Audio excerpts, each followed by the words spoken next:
1 mètre de neige en 3 jours.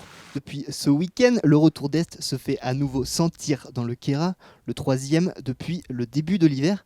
À Briès, par exemple, les habitants sont habitués à cette situation et surtout savent anticiper. Les choses se passent toujours bien parce qu'on a le bulletin météo qui nous avertit quand même de ces retours d'Est, donc on a le temps quand même de s'y préparer.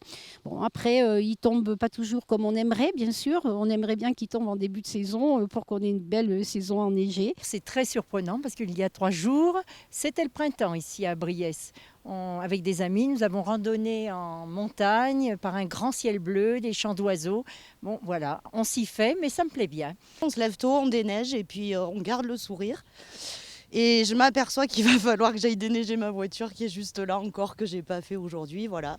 On va aider les uns et les autres aussi à déneiger leurs entrées des maisons. Comme à chaque fois au retour d'Est, il faut toujours utiliser la pelle et tout, ça fait un peu d'exercice. Il y a la neige, c'est bien pour le tourisme, pour les skieurs et tout, mais nous, ceux qui habitent là à l'année, il faut toujours avoir la pelle à la main et bien échauffer. J'ai essayé de faire un petit peu de luge pour amuser le petit. Mais là, c'est pas damé, c'est pas praticable du tout aujourd'hui, à mon avis. 1 mètre de poudre fraîche à Briès est devenu, depuis le début de ce retour d'Est, le paradis des riders et de tous les amateurs de hors-piste. Là, il y a des quantités astronomiques, donc quand on aime faire du freeride et quand on aime le Queyras, on vient tout de suite en profiter. C'est super, tu glisses sur de la superbe neige, c'est super, il n'y a pas grand monde.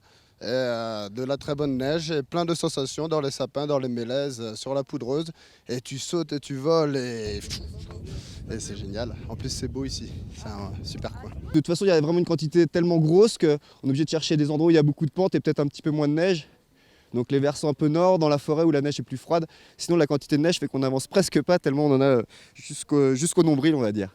Et il y a des endroits où on en a un petit peu moins jusqu'au on va dire à mi-cuisse et là on avance un petit peu plus vite. Donc quand on fait du freeride c'est plus sympa, on peut un petit peu plus sauter et prendre des combes, etc. C'est sympa. Toute cette neige, c'est surtout une excellente nouvelle pour les professionnels du tourisme comme Franck Tonda, le président de l'ESF du Haut-Guil, qui n'oublie pas de prévenir sur les dangers du hors-piste. Troisième retour d'Est qui est pas mal pour concrétiser la fin de saison, ce qui prouve qu'à Briès, on est une station qui peut ouvrir plus tard que certaines stations du département. On espère que ça fera son chemin. Et puis surtout, je rappelle les conditions de sécurité. Je crois qu'il est tombé 80 cm de neige. C'est vrai que sur Briès, on est connu pour ça. Il y a beaucoup de riders, mais il se fait un petit peu n'importe quoi, même s'ils sont super bien équipés. Il faut rappeler aux gens que pour que la neige ait une cohésion correcte, il faut 24 heures. Et là, on ne laisse pas les 24 heures. Donc, on est à la fois content et à la fois prudent sur les risques que les gens encourent. Vous l'avez compris, si vous souhaitez venir profiter de cette belle poudreuse, la prudence est de mise. Du côté des pistes, celles d'Abriès vont rester ouvertes jusqu'au dernier week-end de mars.